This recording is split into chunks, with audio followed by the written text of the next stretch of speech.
북한이 정권 수립 73주년 기념일인 오늘 구구절을 맞아서 심야 열병식을 개최했습니다. 예년보다 규모는 다소 축소됐을 것이라는 관측인데요. 김정은 위원장이 참석해서 대외 메시지를 내놨을지 관심이 쏠리고 있습니다. 취재기자 연결돼 있습니다. 홍주혜 기자. 네, 통일외교안보부입니다. 네, 북한이 지난 밤에 열병식을 개최했다고요? 네, 북한이 정권 수립 기념일인 구구절을 맞아 심야 열병식을 개최한 것으로 알려졌습니다. 합참 관계자는 북한이 새벽 0시부터 평양 김일성 광장에서 열병식을 실시한 정황이 포착됐다고 밝혔습니다. 이어 본행사 가능성을 포함해 면밀히 추적하고 있다며 구체적인 사항은 한미 정보당국 간 긴밀한 공조 아래 추가 분석이 필요하다고 설명했습니다.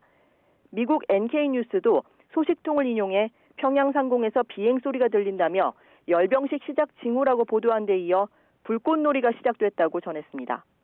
김정은 국무위원장이 지난달 한미 연합훈련 이후 첫 대남 또는 대미 메시지를 내놓을지도 주목됩니다. 그러나 행사 시간 등을 고려하면 지난번 열병식보다 규모가 다소 축소됐고 신무기 등 특별히 새롭게 공개된 내용도 없는 것으로 알려져 김 위원장이 직접 연설했을 가능성은 그리 크지 않다는 관측이 나오고 있습니다. 북한은 오늘 오후나 저녁 녹화 중계를 통해 열병식 내용을 공개할 것으로 전망됩니다. 북한이 5년, 10년 단위로 꺾이는 이른바 정주년이 아닌 정권 수립 73주년을 기념해 열병식을 연 것은 이례적으로 대내외적으로 어려운 상황에서 내부 결속의 의미가 있는 것으로 풀이됩니다. 북한의 심야 열병식 진행은 지난해 10월 당 창건 기념일과 지난 1월 8차 당대회 기념식에 이어 이번이 세 번째입니다.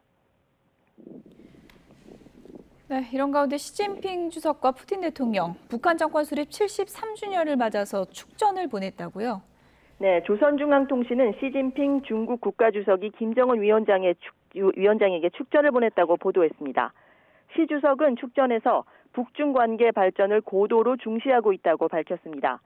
또 김 위원장과 함께 친선 협조 관계를 장기적이고 안정적으로 발전시키며 끊임없이 새로운 단계로 올릴 용의가 있다고 덧붙였습니다. 조선중앙통신은 블라디미르 푸틴 러시아 대통령의 축전 소식도 전했습니다. 푸틴 대통령이 북한과 러시아 두 국가 사이의 관계는 친선과 상호 존중의 훌륭한 전통에 기초한다며 공동의 노력으로 여러 방면에서 건설적인 협조를 더 발전시켜 나가게 되리라고 확신한다고 말했다고 보도했습니다. 이와 함께 미겔 디아스 카넬 쿠바 대통령과 응우옌 푸총 베트남 공산당 서기장, 응우옌 수원푹 베트남 국가주석 등도 축전을 보냈다고 통신은 전했습니다. 지금까지 통일외교안보부에서 전해드렸습니다.